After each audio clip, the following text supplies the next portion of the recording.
Hello and welcome back to Seaopolis Submerge. We're in the last episode. We actually got to work on our inventory system. We made this pretty cool little system here. We have 4 iron chests, a double chest, and drawer of sand connected to it.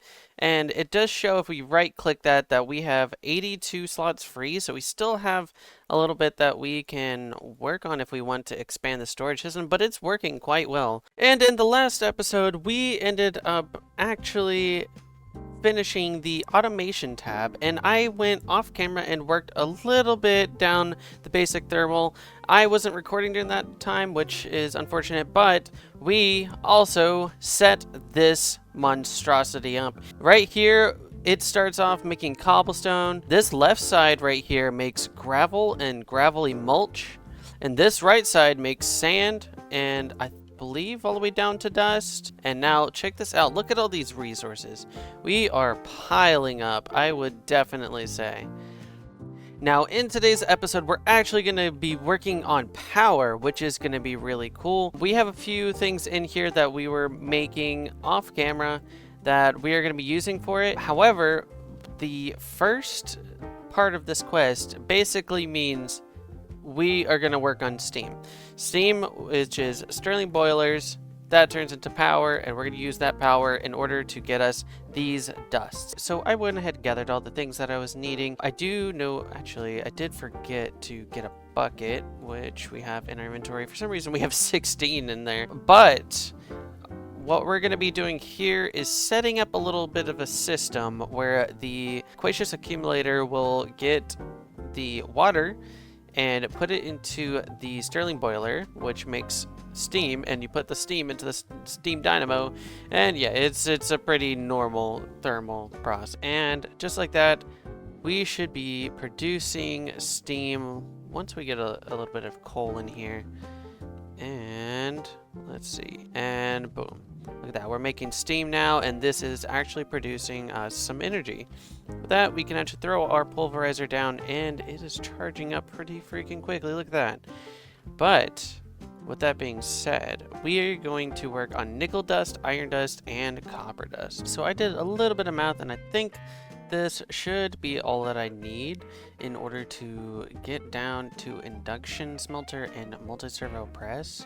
I didn't actually take a look at the rewards at all, so I might get a little bit extra, which would be great actually. But I do know, however, that we need to make the Invar blend and the Constant blend. And with that, we can actually smelt these and get down to the multi-servo press first in order to make plates and the gears, and then with that we'll make the induction smelter. I think I am just one item off from being able to craft the multi-servo press.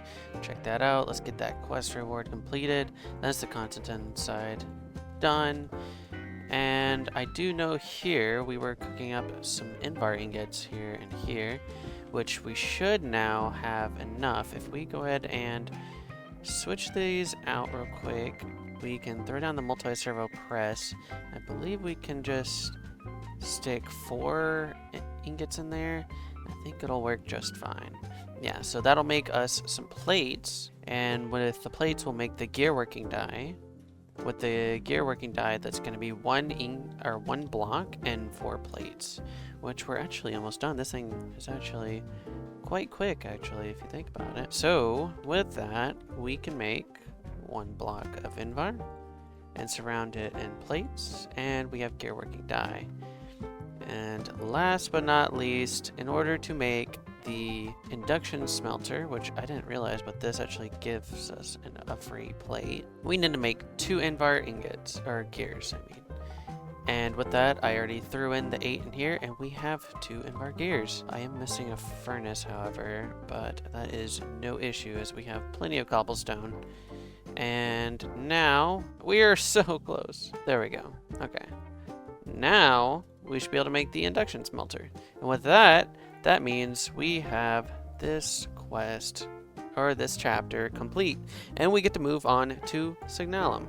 Signalum is going to get us a magma crucible and a fluid encapsulator, which I did kind of look in the quest line, which I'm going to be wanting a redstone furnace here soon because I have this setup right here and I don't really want to go through and individually smelt one of these. I would like some sort of automation that doesn't require any sort of coal power. So I placed down the induction smelter and combined the redstone, copper, and tin, and I made up to 32 signalum ingots. So I think we'll be a little good for a minute.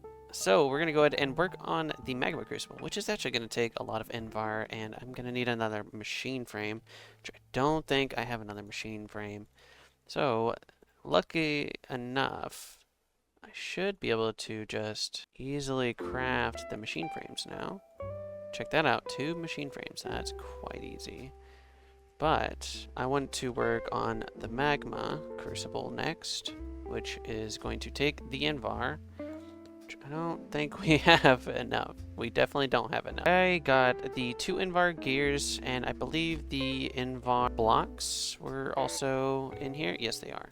So we can go ahead and craft the magma crucible. I also got enough to make the fluid encapsulator, which will complete those 2 machines that I needed in this chapter. Let's go ahead and claim those rewards. With this, we'll actually be able to make lava now, which is pretty cool. We'll make lava by using stone in the magma crucible. Okay, so we can make a bucket of lava now, which is actually really cool.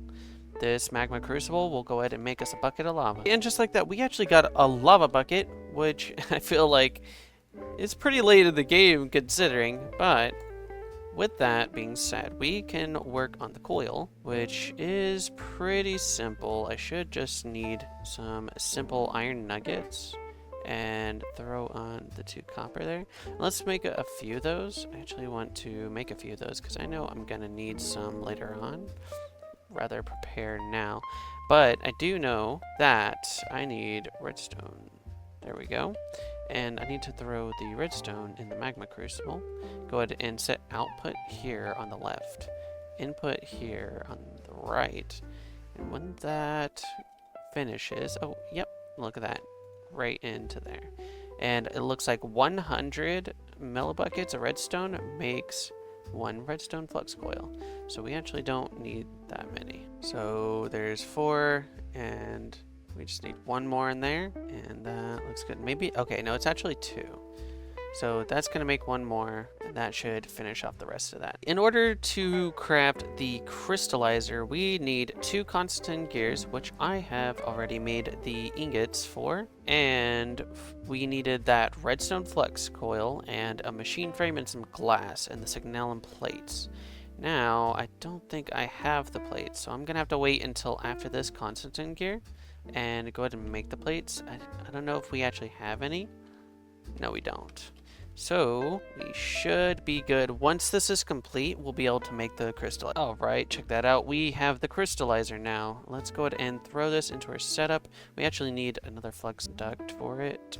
Let's see. Now, throw this down right next to the fluid encapsulator. And let's see, what does this machine do? I actually have yet to see this machine. Do know we are going to create niter with this, which in the crystallizer you make with niter dust, which I believe we should have plenty. Yes, we have 92 of it. Let's go ahead and toss that in there. And I think I'm going to need some sort of liquid, which, and then here it shows water, which is actually perfectly fine. I can get fluid ducts, and I think I might be able to just, maybe we just toss it like this and then have the input from the left. Can get rid of that pipe as well just for the looks. We should be very close to getting our 6th niter. There we go, check that out. With that, we can craft our purifying salt mulch.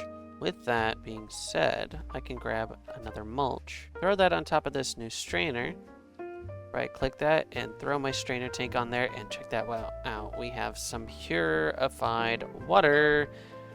With that, I can get a new mesh. I'll just toss in a bronze mesh, and we have a whole new type of strainer basically. But it does look like I'm going to need niter, however, in order to make amethyst dust, which is 1 niter, 200 ticks for a 10% chance at tier 3. So we let this run for quite a long time. We have 25 niter now. So now we can toss this in the strainer and hopefully get us a little bit of amethyst dust. We should only need 5 of it to get the amethyst mesh. And after that, it doesn't look like we really need that much, besides only if we want more amethyst. And oh, check that out. We did get 1 more.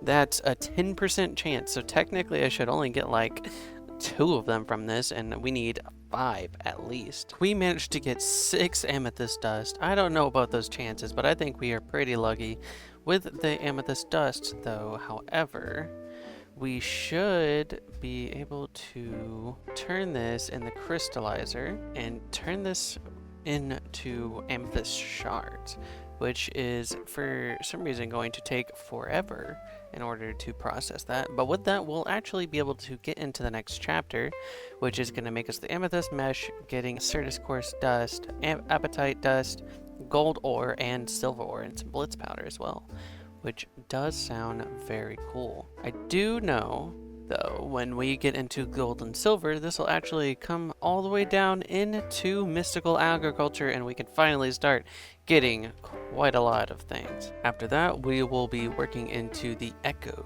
section, which will start getting diamonds and emeralds, and then after that we will go into the nether. I feel like it's taken forever to get to this point, so I'm definitely very excited for the next section of this pack. And check that out, amethyst shards. We have 6 of them now. We can finally make the ever so boring amethyst mesh.